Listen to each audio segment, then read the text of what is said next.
No matter how paranoid or conspiracy-minded you are, what the government is actually doing is worse than you imagine.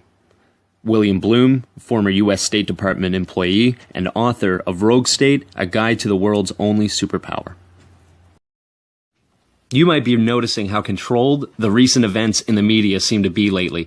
The MH370 and MH17, this plane hasn't gone down in 17 years, yet two from the same airline go missing and then crash. There's also a barrage of suspicious mass shootings that have happened, that have suddenly ceased out of nowhere. A US-funded and trained militant group, ISIS, wreaking havoc on the Middle East, targeting religion with questionable beheadings. There's also the Ferguson protests, drawing as many false dilemmas in as possible, like race, people versus police and police brutality, division and agitation to keep us from realizing that this is not about those social issues, but this is really and always is about control. We need to understand that there are ulterior motives at work.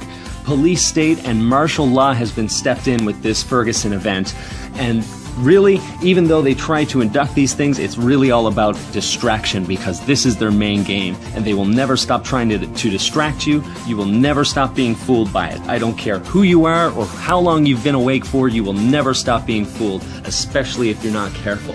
They put us against each other all the time, from outside with the mainstream media and within with people infiltrating our movement. Most of these who have been awake for quite some time can tell that this is nothing new, but time is running short, guys. These questionable events are occurring at alarming speeds. Let me clarify. On the mainstream media, not every event is a hoax, but every event that makes it on the mainstream media is on it for a reason. Once again, mainly to divide us and to distract us. Many of us can instantly pick this out, but for some of us, especially the newly awakened, we will fall for it, but we all do at many times, like I've said before. With all the disinfo and all the half-truths out there, and with time running so short, we need everyone who is able to contribute. Starting today, the Ottawa Expositor will be asking of you to donate to possibly the most important and rewarding cause you will ever come across. On a semi-regular basis, we are going to be asking you and encouraging you to create your own channel. Donate your information and your opinions. You can also make your voice heard by doing many things like sending letters to your newspaper editor, street talk.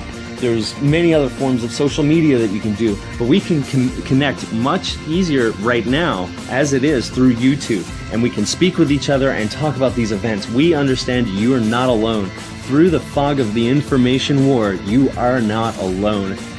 And we, as those who honestly seek the truth, need your voice. These channels and sites are great places with fellow resistors. I have it right there for you. And ladies, take a look at this. I want to show you that you are definitely not alone. Over a quarter of my viewership this month are female.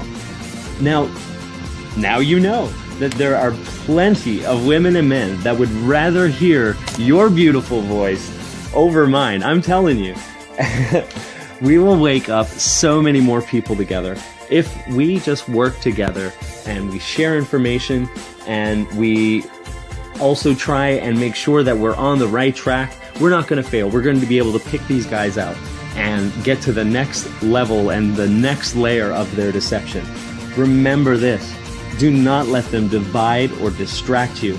Let's come together and expose the corporate takeover of liberty so that we may reclaim it for good someday. I'm not an expert, and we don't need to be, in order to have a voice. Let's help everyone who is trying to find theirs. Thank you.